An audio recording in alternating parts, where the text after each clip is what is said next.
My name is Matt Reber. I'm the manager of the Wexner Center store. And I'd like to welcome you all tonight. We're going to have closed captioning available for this. And if you desire that, you can hit the CC at the bottom of your screen if you're on Zoom. If you're watching any other way, it should just appear there for you and you don't need to turn it on. You probably see it. But I would like to welcome William E. Jones, my friend, artist, author, filmmaker. He's done many things at the Wexner Center. We've showed a lot of his videos in the box. We've had screen stuff. He's worked in our film video studio. And that's how we met, right? I'm in the bookstore. William would come down when he's running actual video and onto like a digital thing, right? Is that what it was? You have to run these things off in real time. And yeah, it all depends. The technology has changed so much. When I first started out, I was recording things onto VHS. Yeah, I know. Oh no, you were that's right. You were recording them onto VHS so you could take them back to the artist's apartment and watch them on the VHS player, right? Yeah. Even though they were digital. Yeah. So I wanted to see the crappiest possible version of what I was working on just to make sure that it held up. Yeah, that's good. I mean, that's what you're comfortable with. But anyway, while this was going on, you'd find yourself in the bookstore because you like books. And then we just started talking and yeah, that's right. I shipped like half of those last week. But no, it's I mean, like for everybody out there, like it's I'm lucky to have a friend like William who's so creative and writing, and this is he's going to be reading from I Should Have Known Better, sequel to I'm Open to Anything, and this is your first it's your second novel, but your first novel with a crowd doing a crowdfunding campaign, right? Yeah, that's right. So like that's kind of amazing that you did that and got such a good response that there was some books left over for the rest of us in some bookstores. Well, not only that, we were able to print a second printing of the first novel. Oh wow.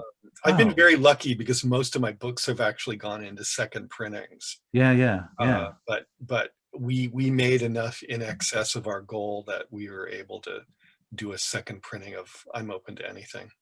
Oh, cool.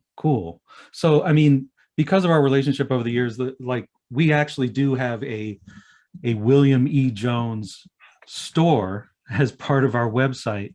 So if you go to store.wexarts.org/William E. Jones, you'll see all the William E. Jones books. Most of them are autographed, right? I think like you've signed probably thousands of books for us. I feel like, if not thousands, at least hundreds. Yeah, I'm going to say thousands. Okay.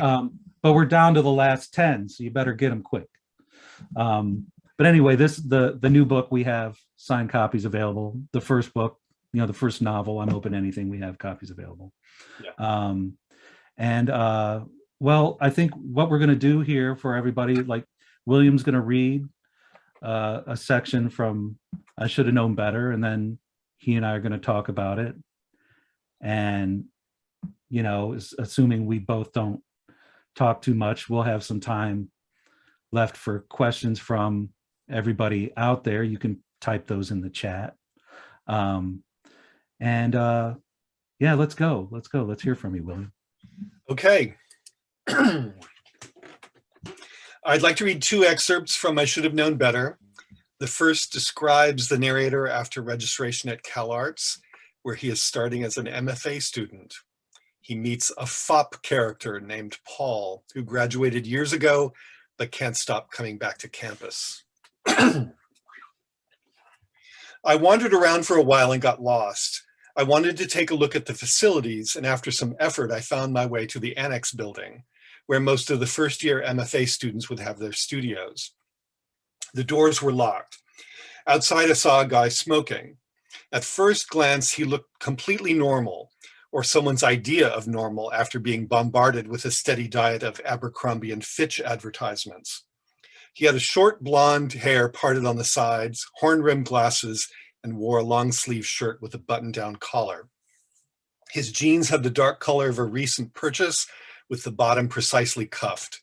He wore penny loafers with actual pennies in them and no socks. My first impression was that a nostalgic lifestyle spread from the New York Times Magazine had magically come to life. He asked me, "Do you have a key?" "No," I said. "I thought you maybe maybe you'd have one." "What a bore. I was trying to extricate a box stored in there." He stubbed out his cigarette. "Items of sentimental value and all that." To make conversation, I asked, "Are you from the East Coast?" "No, Lompoc," as in the Bank Dick, a very fine film, I said with a smirk. "By the way, the outfit is working." He laughed. "Do you want to go for a ride in my vintage convertible?" Actually, I was hoping for a lift home, and I wasn't sure how to find one. "Look no further, young man." I said, "I'm in Los Feliz. I hope that's no bother." He responded, "You're on my way. I live at the ragged edge of Koreatown or the classy end of Westlake, depending on how you look at it. Have you heard of the Bryson Building?" I saw it in the Grifters, but I haven't been inside. "No junkie tricks for you," he said as he caressed his pomaded hair. I guess I haven't lived. He pulled himself upright. "You're missing nothing. My fellow tenants are vermin." His car, someone's idea of luxury in the late 1970s, was in perfect condition. He put the top down. I'd never been on a Southern California freeway in a convertible. It was too late in the day to risk a sunburn, but I did take the precaution of putting a band around my hair. The car took a while to get up to speed on I-5, and he chuckled as other drivers blew their horns and passed him. On the way south, he made a detour by way of a truck route. "This old boat can't handle the mountain passes," he yelled while we were in a tunnel. He pulled over at a rest stop. He parked the car and said, "I'll be back soon." I shielded my eyes from the setting sun as I inspected some papers I'd been given at CalArts. After a while, I was bored and thirsty, so I got out and looked for a drinking fountain. I drank my fill of water and thought I'd take a piss too. Once inside the men's room, I immediately saw what had drawn my companion to the place. Two men at the urinals turned their heads to see if I was a cop, and as soon as they noticed my long hair, they swiveled around to show their hard-ons. One was clearly a trucker, a slightly pudgy Latino man with a large brown uncut cock. He rolled his foreskin up and down and licked his lips. The other, a white guy, skinnier and older than I, did the same thing without the foreskin. It's a shame they can't just jerk each other off, I thought. And then I revised my appraisal of the situation. They were looking for a three-way. I wasn't in the mood for that adventure, so I went to a urinal at some distance from them and pissed. When I'd finished and was at the sink discovering that the taps didn't work, I saw my companion walk by in the cloudy, graffiti-covered mirror. I followed him out the door. "Did you enjoy that?" he asked as we both got in the car. I only took a piss. "A shame. It's a good tea room, especially at dusk." He looked in the rearview mirror and put his hair back in place. It had barely moved while we were on the freeway with the top down, so I concluded that his activities at the rest stop must have been rather vigorous. "The trade is great today. Fridays are always the best." "Is this the only rest stop in the area?" "Oh, there's a wonderful one at Camp Pendleton, though that's a bit distant. Fellows are walking around with hard cocks tucked down their pants around there, simply aching for relief.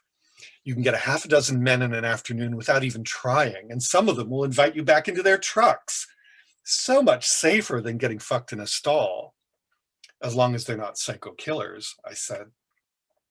"I have a sixth sense," he said, pointing at his temple. "No gay knocks for me, Ida." I was a little taken aback that he was calling me Ida, but then I realized almost instantly that he was quoting the film Female Trouble. At that moment, he let out a gasp as a man passed our car. He drew close to me and whispered in my ear, "Take a look. That guy has a fucking elephant trunk of a penis. Magnificent. I looked back at him and nodded approvingly. I asked, do you see many Marines at the Camp Pendleton tea room? I see 'em, but I never get fucked by 'em. They're all bottoms. I guess they're used to being told what to do. Their asses must be works of art. You've obviously done your homework.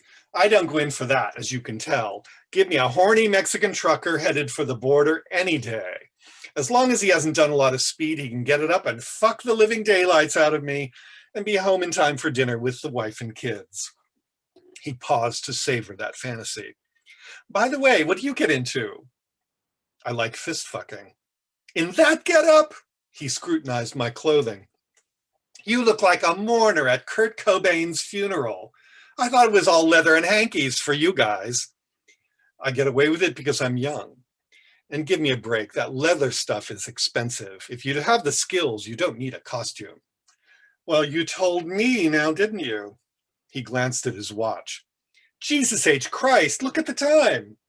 We should get out of here before I get waylaid by another compelling member.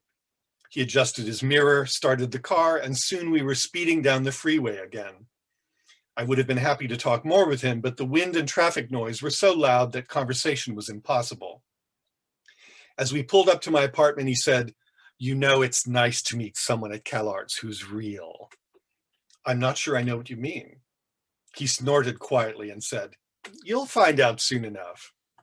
There was a pause. I asked him, have you ever been arrested in a tea room?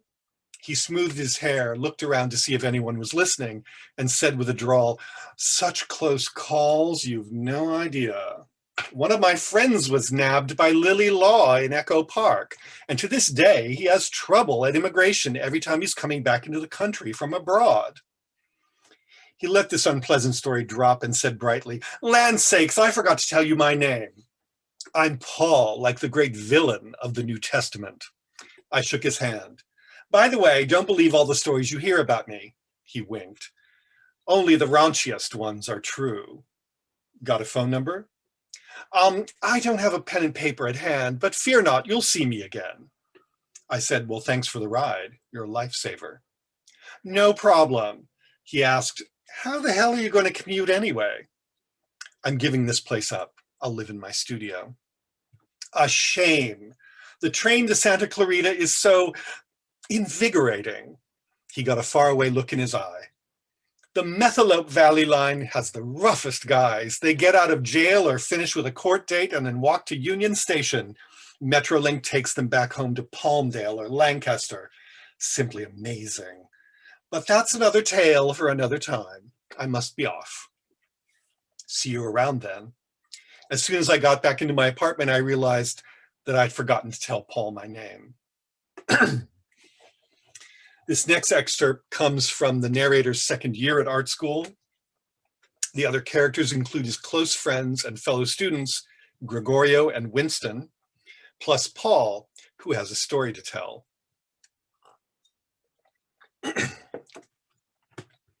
The highlight of the fall semester was an interesting roster of visiting artists, including Jack Goldstein, who was returning to the alma mater he had left about 25 years before.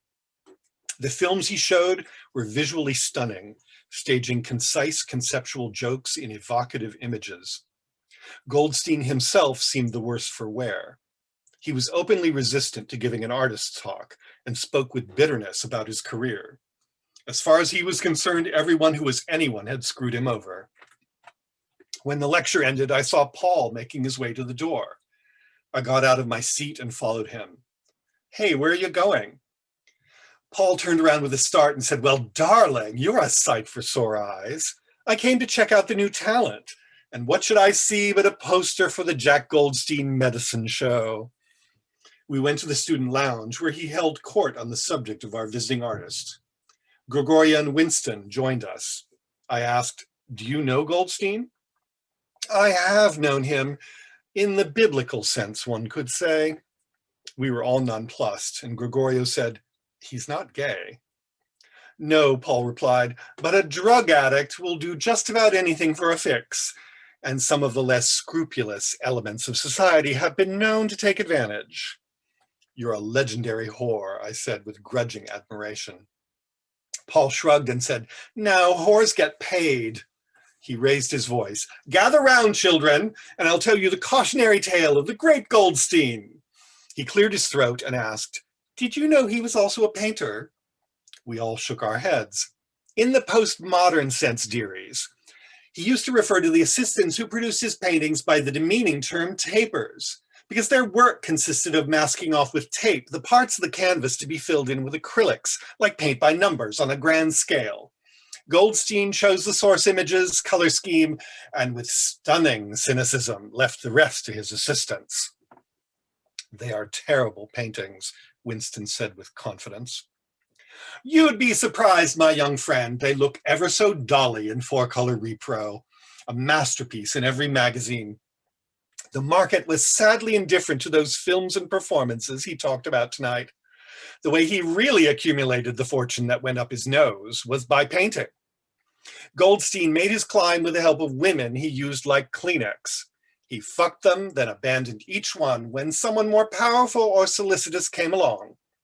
He had his whole strategy laid out, but he didn't understand the problem of the mid-career artist. The art world loves hot young things, and it loves decrepit old survivors. In between, an artist can't get arrested. In the vast desert of middle age, when most artists disappear into academia, it has swallowed many a career.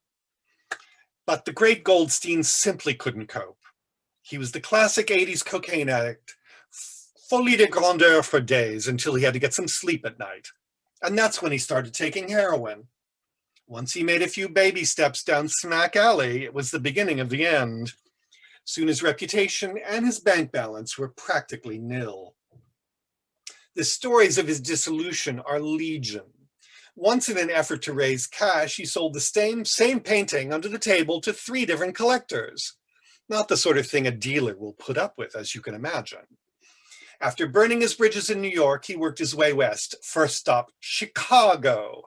Then finally, the poor junkie landed on the West Coast, San Bernardino to be exact, where his long-suffering Cockney parents owned an abode of some description. "I thought he was Canadian," I said, dimly remembering a press release. Paul continued, "His mater and pater are East London Jews who immigrated to Montreal. Of course, when the good son made a killing in the art racket, they decamped to sunnier climes. Unfortunately, they were not set for life. Soon Jack was soaking them for moolah rather than the other way around. Poor Ma Goldstein had to take in sewing to make ends meet. But as much of a bastard as old Jack could be, people still loved him. Friends who knew him in his prime would ask, 'Where's Jack?' of any poor sap they thought would be sympathetic to their cause. If there was even a whiff of a clue, they would follow it up with the query, 'Is he fat or is he skinny?' The former meant that he was off drugs. The latter meant that he was using again." The great Goldstein spent his strangest period in East Los Angeles in an RV without plumbing, surrounded by wild dogs and delicious gangbangers. I met him at that dire moment. It was long before your mother found religion, mind you, and I was still dealing illegal substances to make a living. Suffice it to say that that cul-de-sac next to the freeway was the scariest place I've ever seen, and I've had a gander at Nancy Reagan's twat. He's just a shadow of the man he used to be. So bitter. I had signed up for a meeting with Goldstein, and the next day he came to my studio about 20 minutes late. I decided to see him first thing in the morning.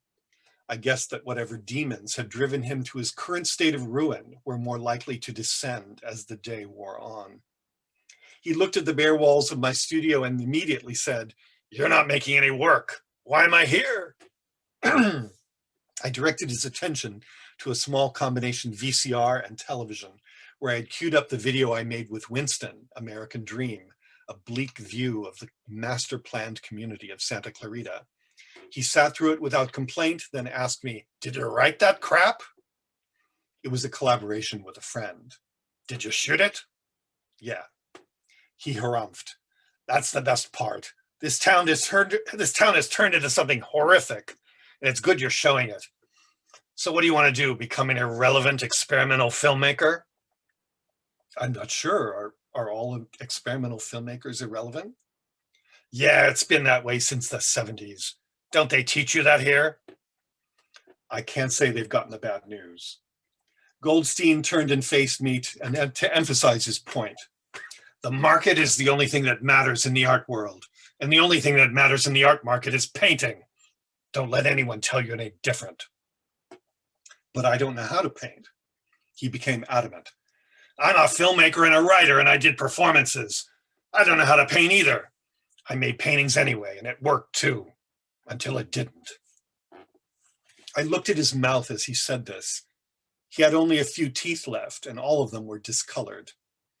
I could tell he was handsome once, but he had stopped caring about his appearance long ago. I had heard about Junkie's aversion to water, and I doubted that he had bathed before coming to school.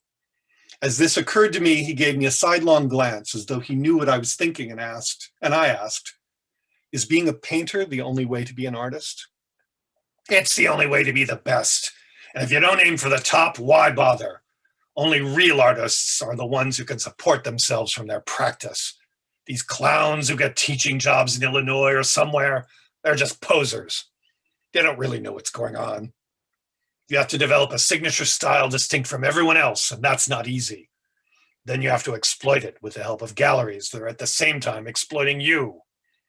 The only way to make it work is to sell paintings for so much money you can live well and say fuck you to everyone. Anything else is just a hobby. I think your films are fantastic. He bellowed, who the fuck can see them? They're for a tiny audience and I never made a cent from them. Once he calmed down, I asked him, what do you suggest I do? He looked me in the eye once more and said, move to New York the minute you get out of school. It's the only place to live if you want to be taken seriously as an artist. Don't hold back. You have to go at it full force and do whatever it takes to realize your ambitions. You have ambitions, don't you? I nodded. Then if you want something, go get it. And remember, there are a few hundred other assholes who want the same thing. He looked at his watch. He had spent only 25 minutes with me, but he was ready to go. Can you take me to my next meeting? Sure, thank you for your time. As we walked to the studio of the person who was next on the list, he said, don't make the same mistakes I did. Everyone in the art world is a fucking monster, but I can't blame them for my problems. I did this to myself. Drugs help for a while, but they catch up with you in the end. Look at me. I was on heroin. Now I'm on methadone. Methadone is awful. Goldstein knocked at the student's door, but there was no answer. We waited in uncomfortable silence as he grumbled and fidgeted.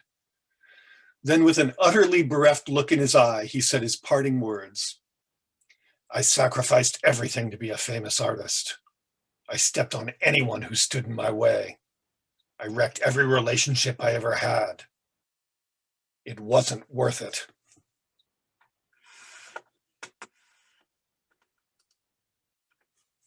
All right, that's it. Damn, that was bleak. But yeah. Wow. So, I mean, did you have a conversation with Jack Goldstein ever? Okay, here we go. That part of the discussion.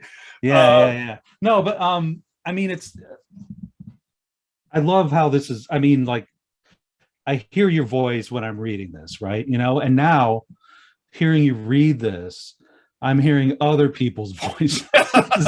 So, you know, like that. I mean, we were talking about the audiobook before you got on here, you know, like, I mean, there's not an audiobook, but, you know, holy crap, you could do like all the voices. It could be, you know, be like a radio show, you know. That's, you know, I mean, sure, but it's a real challenge. I mean, one of the reasons I chose this segment to read, they had a limited number of voices to do. Yeah. So I could do a distinct voice for Paul and a distinct voice for Goldstein. Yeah. And then there was my own voice. But there are people whose voices will be very difficult, characters whose Yeah. voices will be quite difficult to do. Particularly Winston, who he gets one line in this segment, Yeah. but the guy has an inexplicable European accent, and I don't have the skill to do that. So that would be a challenge. I'd have to figure out how I could do all these different characters and not go overboard with the acting. Yeah. Yeah. I might have to I mean, that's, split back and make it a little more subtle. What? yeah. I don't know. Like that's, I mean, I mean, the Goldstein stuff is bleak, but it's just, I feel like nothing's, I mean, things have changed in the art world, but then they also haven't changed in the art world. If anything, they've Maybe there's gotten not as many worse. junkies, and drug addicts or, Well, I don't you know. know, I mean, I think there's a way in which it's gotten worse. yeah, Um, Goldstein was a real person, yeah, and he went to CalArts in the early 70s during a time when there were many people who went on to become very famous artists from that class, or that few classes there, those early days. And the institution was wild.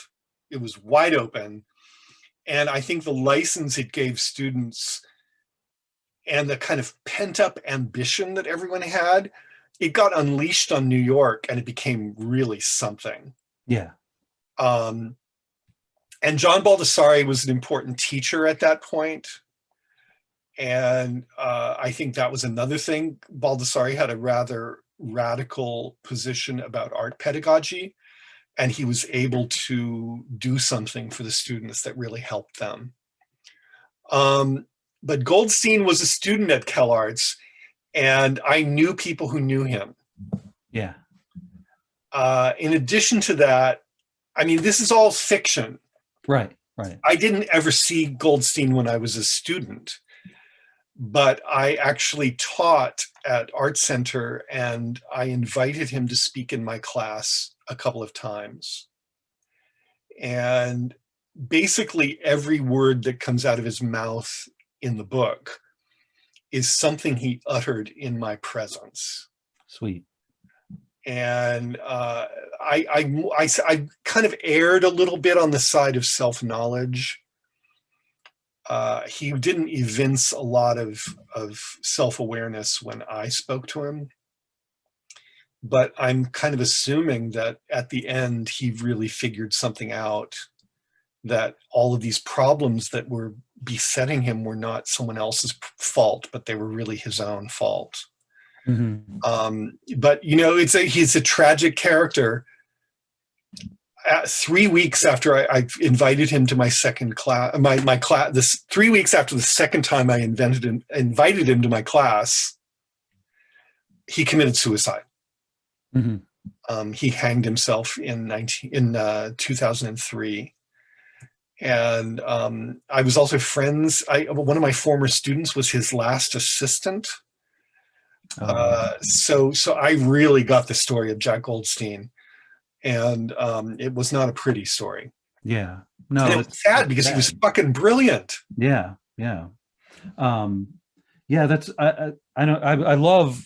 I mean, this book. Like, I just love how it's. I mean, there are scenes of, explicit sexual,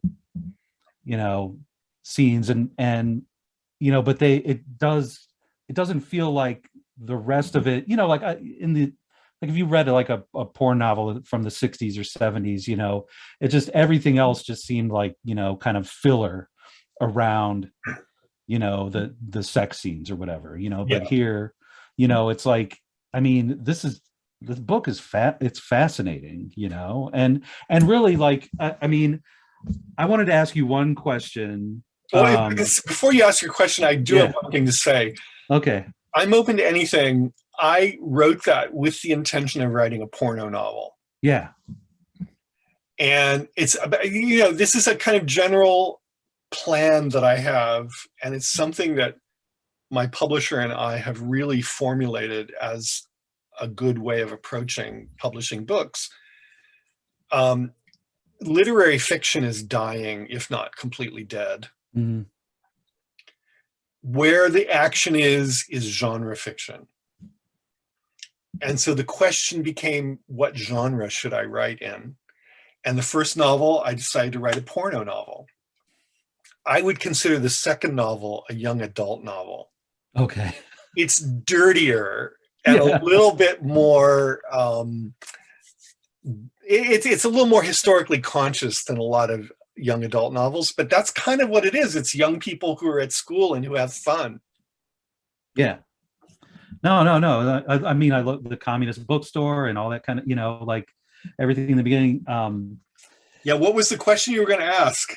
Oh, I mean, because I know you, like like I'm looking at all this stuff like it's autobiographical, but like the one thing I could like kind of, I mean, I don't know if it is or not, but I did notice like, when you were talking about like, the all working in the video store, I know you worked in a video store, and Men of the Balkans, which is a video title that made it into your video, The Fall of Communism as Seen in Gay Pornography. And and I don't know which chapter, maybe the fourth or fifth chapter, you kind of talk about how you, or not you, but the narrator talks about how they cut all these scenes from, Eastern European pornography into something called, Faces of, Faces of the Balkans, And so is Faces of the Balkans, The Fall of Communism as Seen in Gay Pornography? Is that, I mean, is that how you made that film? Like, I want to, it doesn't have to be the film, but is like just basically the way you cut that, you threw a little narration in there and stuff like that, not threw it in there, but it being like your submission to get into art school, I I think made that, that up. I made that yeah, up. I know. I mean, the thing is, You were already established by then. yeah, I was already an artist with a reputation by the time I Yeah. made The Fall of Communism as Seen in Gay Pornography. But the inspiration was trips to Videoactive, the local video store. And I did rent all those movies and I did watch them and I did put them together in a compilation video called The Fall of Communism as Seen in Gay Pornography. Yeah. But something I should say, because I'm dealing with the lives of artists in the novel, there's a real problem, a compositional problem, which is that I have to describe works of art. Mhm. And one of the things I think happens a lot in movies, and it happens in books too, art is not represented well. No. The lives of artists are not represented well. And I very much wanted there to be realistic, convincing descriptions of works of art in the book so that people had a sense of what's at stake, what artists do with their time, and what, how they wrestle with the media that they use. And the only way I could really do that was to base it very closely upon artwork that I knew. And the artwork I knew the best was my own. Right. Right. And then later, later in the novel, after he gets into art school, he meets a character called Francis. And Francis is a painter who makes a very particular kind of painting. And I have to say, this is based very directly upon one of my closest friends, a painter by the name of Angela Dufresne. And I did a speaking engagement with Angela because she's so crazy. She did a solo show based on, or it was a solo show consisting of paintings that were based upon my descriptions of paintings in the novel. Because she read the manuscript before it came out. I just wanted to make sure she was okay with it. And she took all these ideas I had for paintings and she made them into paintings. So now it's going to look like I based my fiction on her paintings, but I was just speculating. I thought, what kind of painting should Angela make? Yeah. And she took all these ideas and made paintings out of them. Right. So, okay, the other thing, like, I mean, you mentioned class a lot, or more than most, and so your views, not your views, but like when you're talking about, the experience at CalArts as a student, um, and the type of students that end up there, um, I mean, you went to California from Massillon. Did you go straight from Massillon? I got in a car in Massillon, Ohio, and I ended up in Santa Clarita. Okay. Yep, So I did like it. that obviously, like, because I'm from the same area, Yeah. um, that to read those descriptions of art school, Cal Arts, you know, did you sleep in your studio? Like, was that a thing, or was that like a That is a thing that people did. yeah? Once again, this is not autobiography. I was actually a film school student. Oh, okay, I good, didn't good. have any access to that kind of space. I had to have an apartment off campus with a friend. Okay. Um, but on the other hand, I'm very good friends with someone who did sleep in his studio and who spent a summer in Santa Clarita without air conditioning in his studio, in exactly the studio that I describe in the book.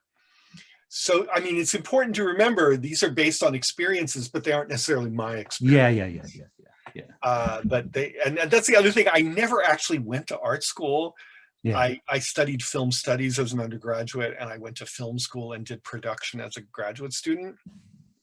But I have taught in art school, and I've been around the art school experience very closely, but it's from a slightly different point of view. I was Mhm. faculty by that point, and so I saw students doing things. I wasn't directly experiencing it, but I was witnessing it very closely. Yeah, yeah. Wow. Okay. Yeah, it's all Um, fiction, baby. I know, I know.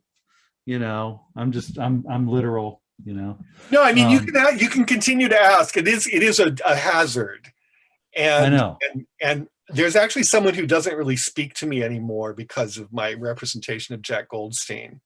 Oh, wow. And when we were doing the crowdfunding campaign, we had to put up a video to kind of stimulate interest, and I did the reading of the second half of what I read today, uh, the studio visit from hell with Jack Goldstein. And it turns out somebody I knew actually knew Jack Goldstein quite well and may well have been a lover of his. And this person no longer speaks to me. So, But you win you some, you gotta lose tell them some. it's fiction. Just say it's fiction. That's You know. precisely what I did. Yeah. But, it's a funny thing. I got my start writing nonfiction. Hmm. And when you write nonfiction, you have a lot of skeptics who think you're making stuff up. Right. When you write fiction, it's the opposite. You make stuff up and people think it's all true. Yeah. I'm guilty of And that. I get it over and over again because it's narrated in the first person. And somehow, I mean, I should take it as a compliment that it's convincing. Yeah. And people say, I hear your voice, or is this an autobiography? The people who, like the people who are really close to me understand that I'm making stuff up. Hmm. Uh, Hmm. but I try not to elucidate too closely what's made up and what's autobiographical. I mean, if I can I'm going to belabor this point just a little more. Good. With I'm Open to Anything, there were two episodes that people gravitated to when they talked about the book. And there was one where a teacher scolded the narrator about writing something that was obscene and saying, you've got to write something else in the composition class. And it was realistic enough that people thought, oh, that really happened to you. It must have been traumatic. It never happened to me. I made it all up. Right. And then there was another segment in the book where the narrator sees Jean Genet at a museum in Berlin. And everyone who reads it assumes it's a fantasy, but it actually happened to me. So Wow. be careful guessing what's fiction and what's not. Yeah, yeah, yeah. No, I'm not. It's just it's a point of conversation, right? Oh, But no, I enjoyed it. I mean, also, if anybody wants to ask questions, we have, can you see the questions there? I So, see one comment, yeah. so bleak. Yeah, so bleak and so good. I mean, Yeah, that's Gene Pittman. She knows what she's talking about, you know. yeah. Um, but I mean, it is curious. I chose this segment to read because it would be something I could read, and it's something for people to grab onto. Like, we can talk about these questions, yeah, and it's a self-contained scene. It's very hard to choose a self-contained scene in a long novel, yeah. but it does leave an impression that's rather bleak, I'm Oh afraid. yeah, yeah, yeah, yeah. I mean, it's I like there's a lot of folks. Is Mike? Did you? Mike Kelly? You made a reference to, right? Like Yes, in yes, yes. yeah, yeah, yeah, yeah. I mean, he, he yeah. I mean, I'm a big. that's something that will actually be continued in the third novel. Oh, cool. One of the characters who is uh, he's in the second novel as well, Bernie. Hmm. Um, that's a tribute to somebody I really cared about a lot, who died a year and a half ago. No.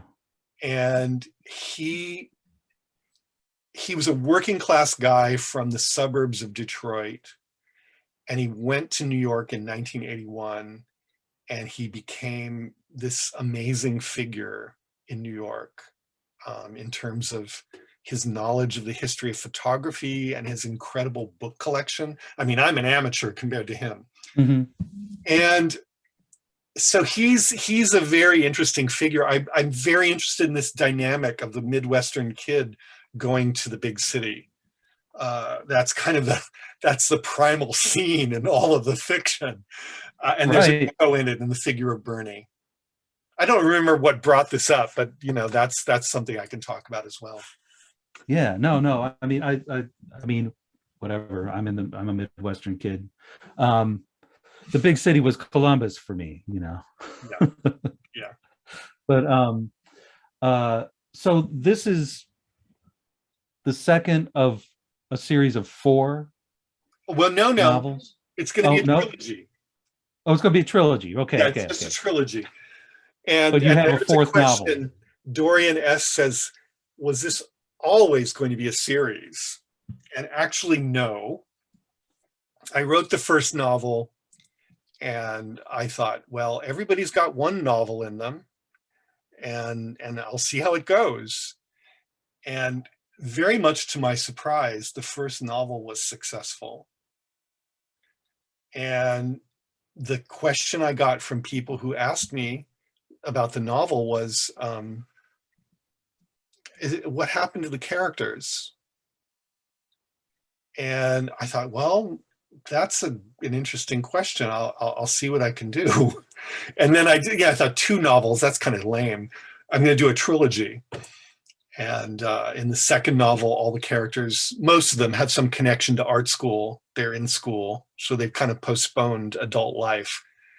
And then in the third novel, which completes the trilogy, which I'm writing, but I don't have a title for yet. In that third novel, everyone's really an adult. All the characters who were young in the first or second novel are approaching middle age in the third novel. So things are getting real. And that's, to me, that's a very interesting question. Like, how do you, if you get this education, which is so divorced from the realities of the world, how do you assimilate yourself into real life? How do you make a living for yourself? How do you live in a big city? And those are questions that I approach in the third novel, which I hope is not too bleak, but Yeah. it's not fun and games. Right. Right. I But mean, yeah, so yeah, it was really originally just going to be one novel, and then by popular demand, it's a trilogy now. that's great. I mean, that's great. So, oh, so what else are you doing, William? I know I always like, but it's like you mentioned to me that you have something coming up in New York. Is that public knowledge yet? Uh, the date has not been confirmed yet, Yeah. but I'm represented by David Kordansky Gallery in Los Angeles. And Dave is actually expanding to New York. Oh, sweet. He has committed to a space in Chelsea, and I'm going to be the second solo show in this new space. And that opens in June. And that's going to be a work, or it's going to be consisting entirely of video works. Oh, like a greatest hits.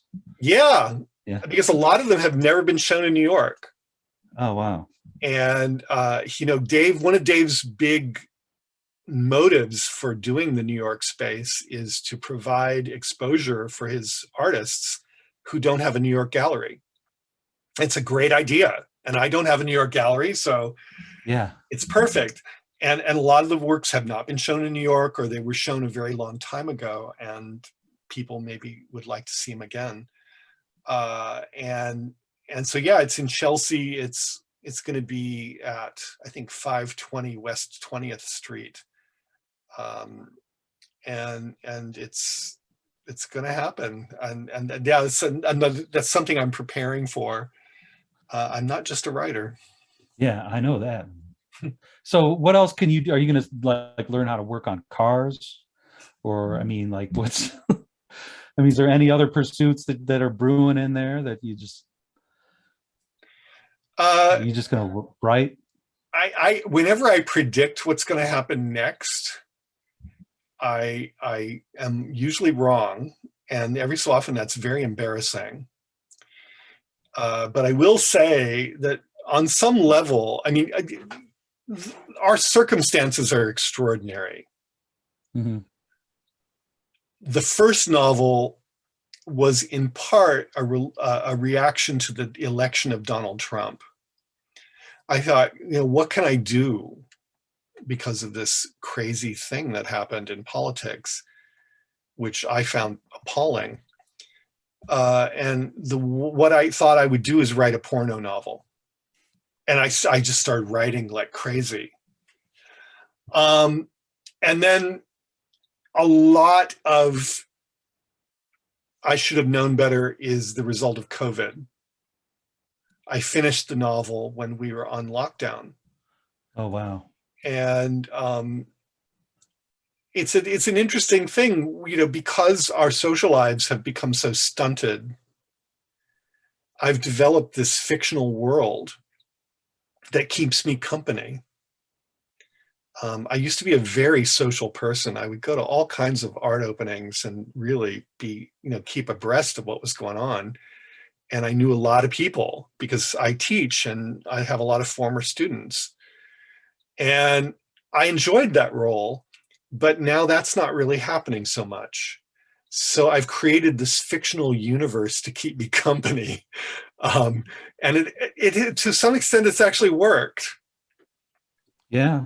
Yeah. I mean, when we were planning this event, it was going to happen in the store, and it's weird to think like now, like how, I mean, whatever, this is something that everybody, experiences all the time. Like, I mean, it just, I can't imagine hosting an event in the store just because it's a cramped space, Yeah. so, Yeah. but you prefer the cramped space, and I do too. I think it suits a reading more than a bigger theater or whatever. But at the time you were just like, I'm just so sick of Zoom and video stuff. But Yeah. then, at the same time, like I've been having these conversations with authors that I wouldn't have, inside the store, Yeah.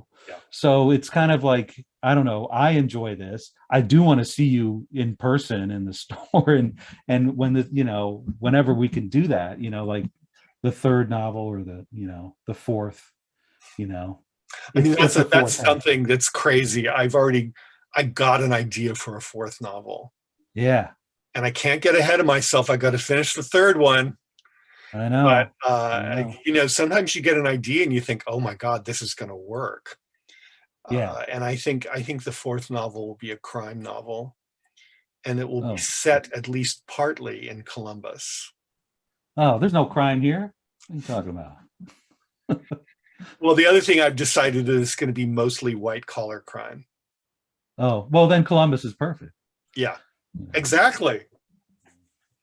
I So, mean, make of that what you will. oh, I just got fired. But Perhaps you could do some research for me. yeah, like I would, yeah, I can. And Yeah. I mean, there's a lot. There's a limit to the places you can set books. And I very approximately call this trilogy of novels the Los Angeles trilogy, even though not every single thing that happens in the books takes place in Los Angeles. The bulk of the book's action is in Los Angeles. And you got to figure out where else you can set books. It has to be a place you know well. And because I've returned to Columbus so many times to work, I actually know Columbus well enough to make fun of it. Yeah, you know it better than me. Appreciate it. You Oh, know? I don't know about that. I mean, I don't know. I never heard of Lil Bow Wow. So I thought I knew everything. Yeah, one of my nomination for the greatest gay bar ever was in Columbus, in Hungarian Village, and it was called the Lil Bow Wow. And they would have amateur strippers every Wednesday, and it was a scene. I mean, amateur. Like you're not even. I mean, that's kind of awesome. And they were guys who were looking for tricks. They wanted a hustle moment, and their calling card was their stripper routine. Yeah. But they weren't very good. It was embarrassing, but they were stripping. that was something. Let me tell you, man.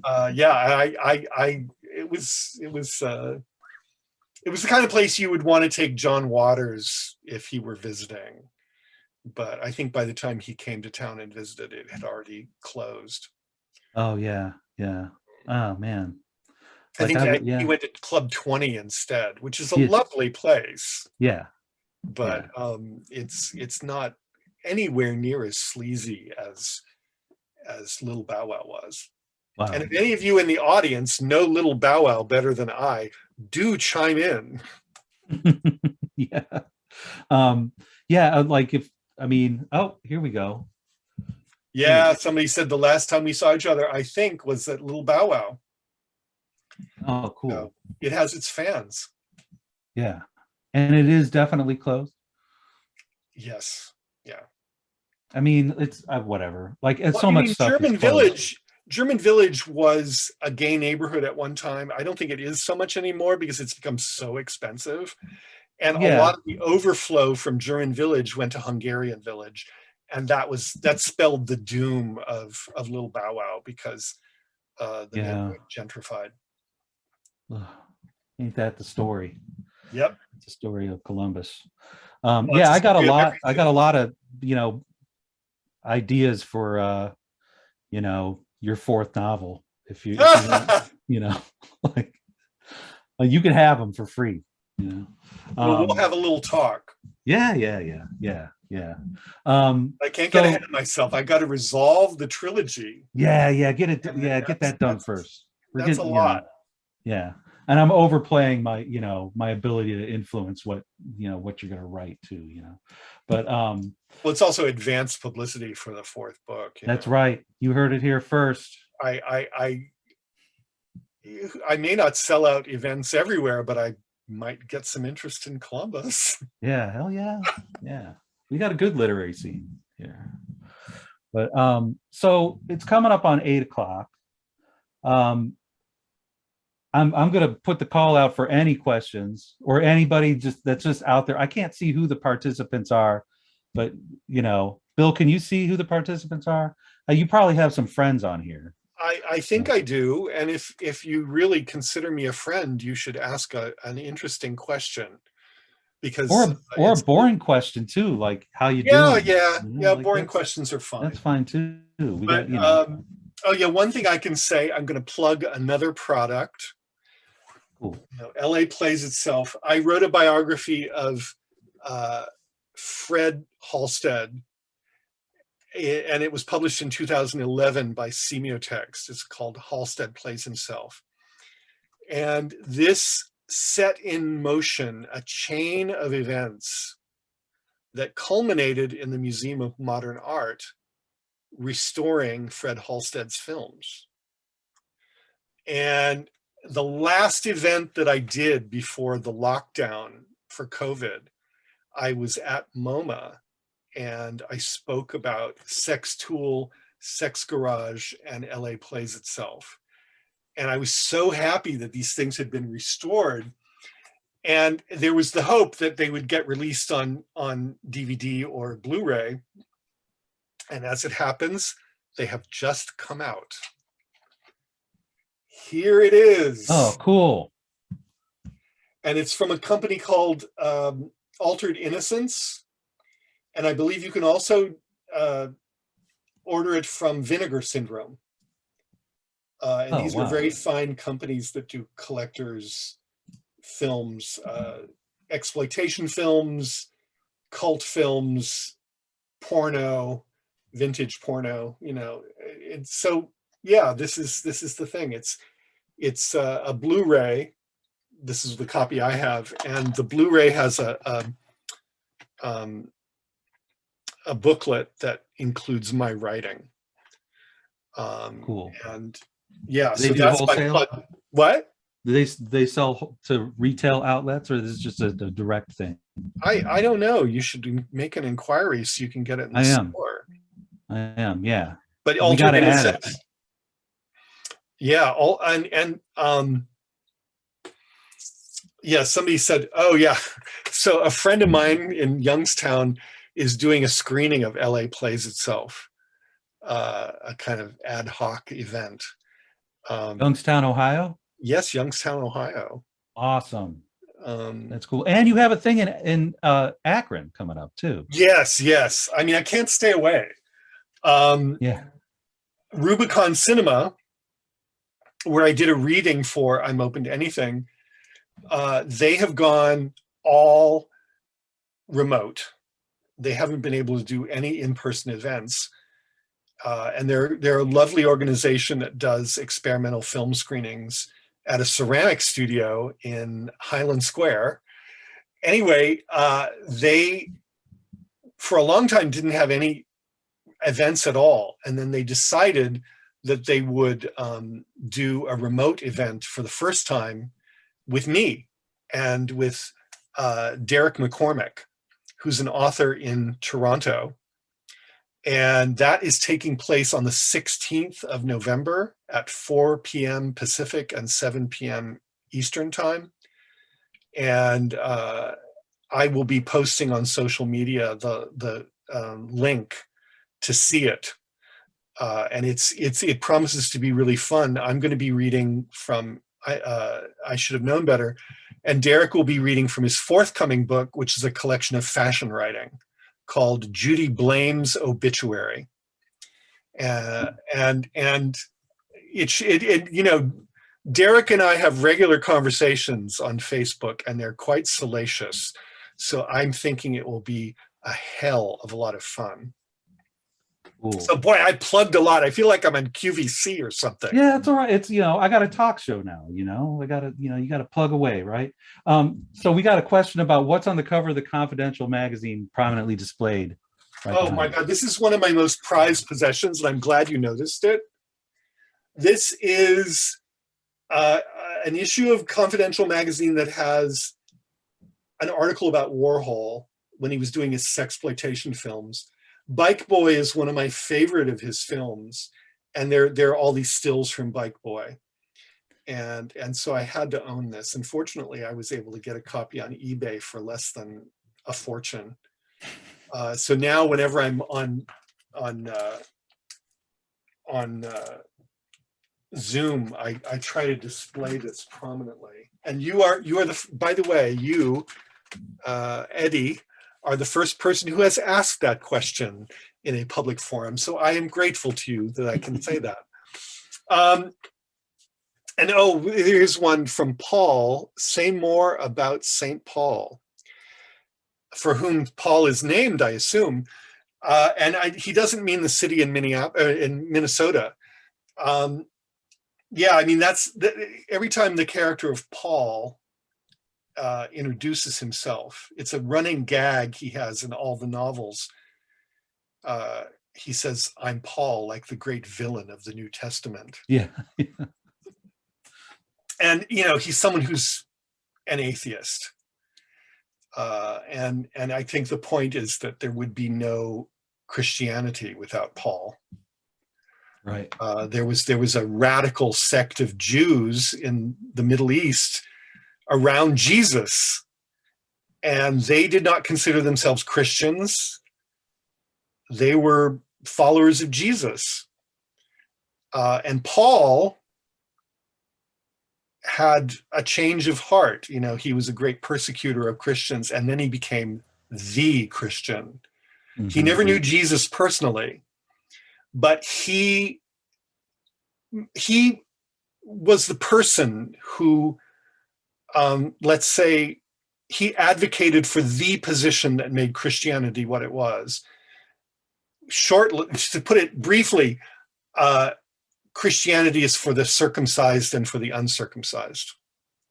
That it was no longer just a Jewish sect, it was for everyone, Jews and Gentiles. And that enabled Christians to evangelize over the whole world.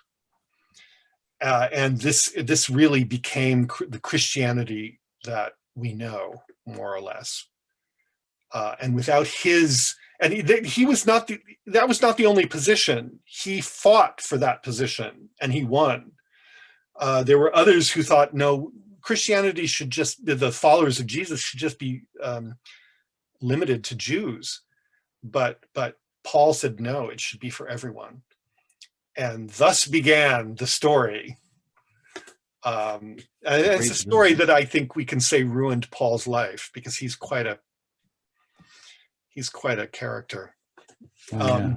And but I don't go into a lot of detail in the second novel, but he has a bigger role to play in the third novel, and you find out more about his life. Yeah, which is I like Paul. Yeah, he's quite something. Yeah, but I won't give away anything okay. from the novel. What? We have one more question, and then we'll probably have to call it. Okay. Do you see that last one? What are you currently reading? Oh, there's that one. Oh, there's one below that too.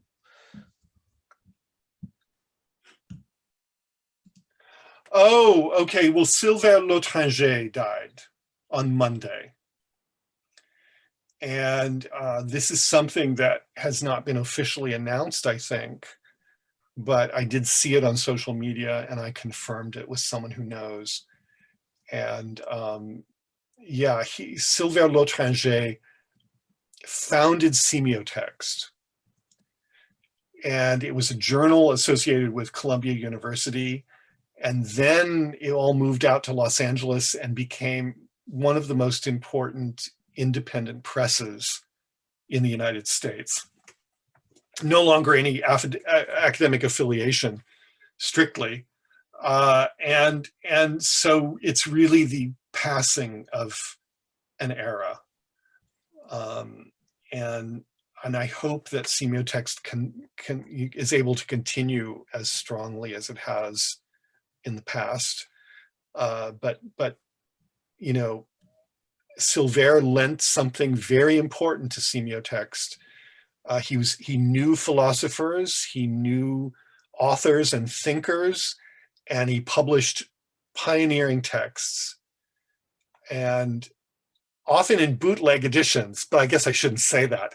But he was really an important figure in the intellectual history of America. And I hope that keeping his memory alive is a project that remains important to Semiotext, and that they managed to continue this stuff. I know that they have a book coming out of Serge Danet's collected writings, which is long overdue in translation. But after that, I don't know what's happening. I hope they still they continue to publish great philosophy books, because that was Silver's great contribution. There were these English translations of French theory and philosophy that most Americans had no access to. And there's another thing. Somebody wants to know how Instagram keeps censoring me. Well, anybody who's queer doesn't even need this explained to them. It isn't something that's mentioned a lot in the media, but it's a thing that some of us deal with on a constant basis.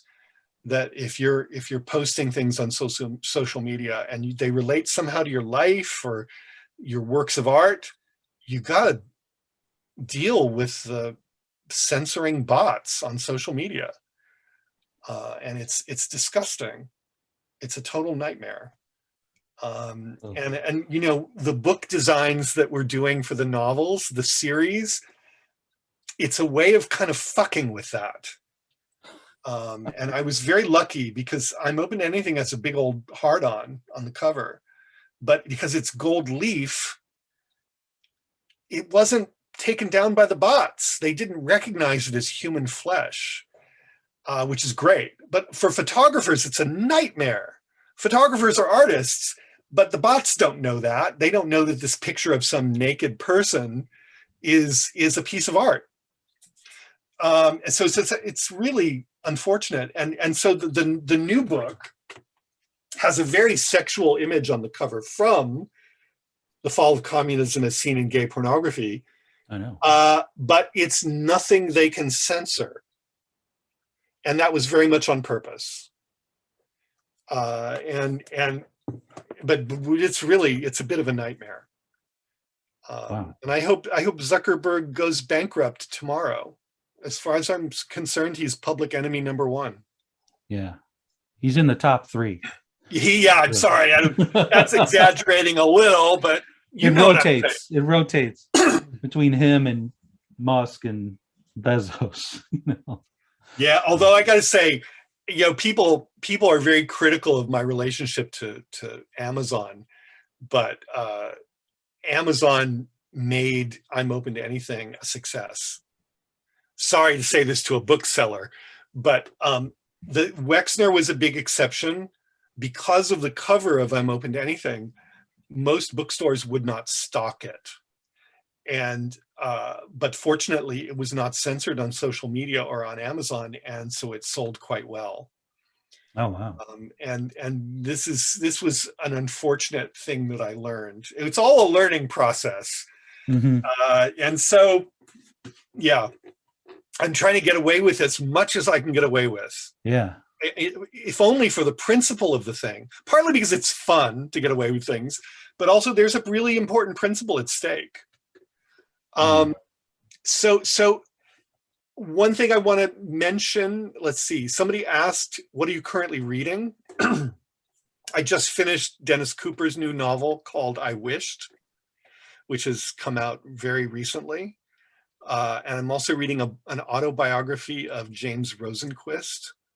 And the beginning is really extraordinary because Rosenquist was really poor and he made his living as a sign painter.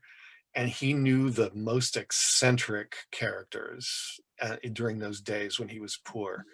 And it's a very entertaining book. And someone also said your reading had such a cool Furbankian vibe. And let me tell you, baby, Furbank is where it's at.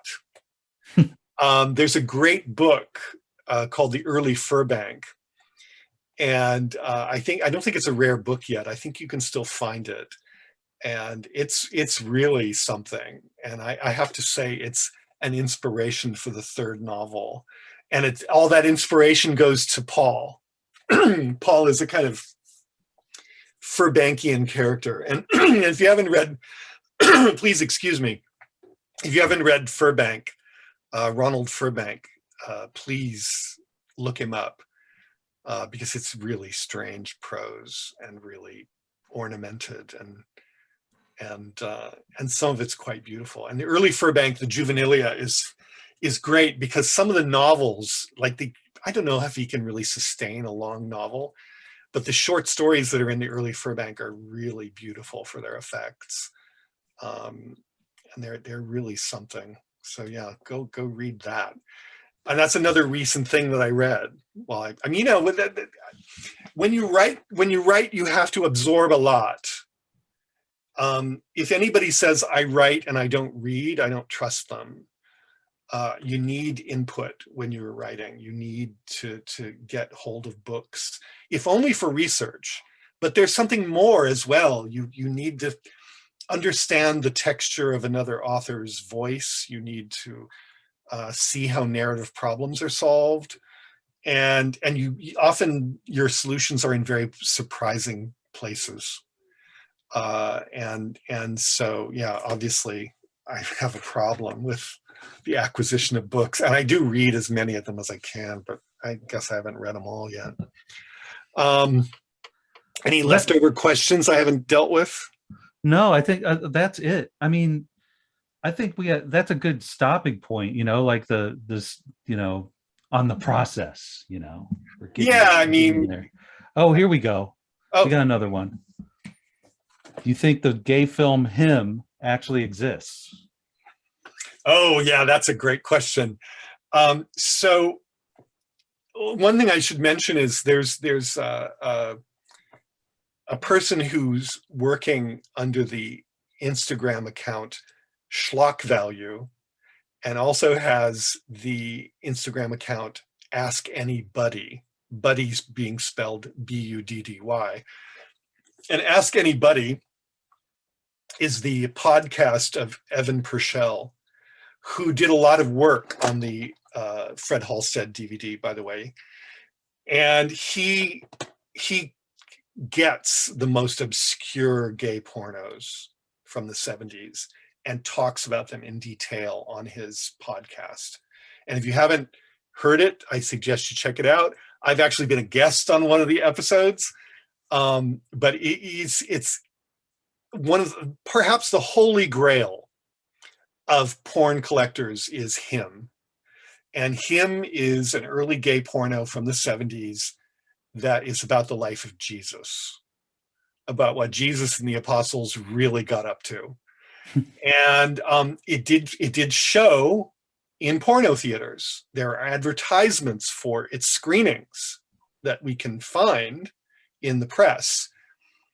But to my knowledge, no one has found a print of this film. And that's really unfortunate. Maybe it'll turn up. It's hard to say. I mean, the gay porn has the disadvantage that no one cared about it and no one really preserved it. But it also has the advantage that no one cared about it or preserved it, because it's this enormous field where you can go and really do pioneering work because no one else has done it before. And because it has this peculiar relationship to mainstream cinema, it does turn up in unexpected places. And I know collectors who are every day finding new things. Right before the release of the Blu-ray I showed you, there was a feature by Fred Halstead that was considered lost called Truck It. And right before they mastered the Blu-ray, they discovered 2 different versions of Truck It that are now on the Blu-ray. So new discoveries are being made all the time. And, we can hope that Him eventually surfaces at some point. Wow. Oh, man. Well, William, this is great. It's always great. I mean, like we talk for like hours at a time when you're in the building, Yeah. So it was really, really, really nice to get together and chat and in a with a professional vibe or whatever. But as professional as we can be. I know. But I think the casual thing is it's a real gift, because a lot of times hosts are pretty stiff and they don't really know you, and it's unfortunate. you have to do a lot of work to make the vibe more casual and welcoming. Well, But this is the most preparation I've done. You know, I was like, I need to reread the book because it's, you know, like you sent me the manuscript a while ago, and I was just like, you know, diving back into it. You know, I was just like, I took the day today to get. I was like, I'm gonna read this damn thing. You know, yeah. so yeah, I mean, I wanted to do you justice, and I mean, as always, William, thank you. You know, take care. We'll do this again. Oh, Yeah, you know, maybe and live next time. That would be yeah, please, you know, I mean, and I am gonna, you know, I mean, it's a shame that I think everybody should go, you know, find that Rubicon talk. I'll probably be there.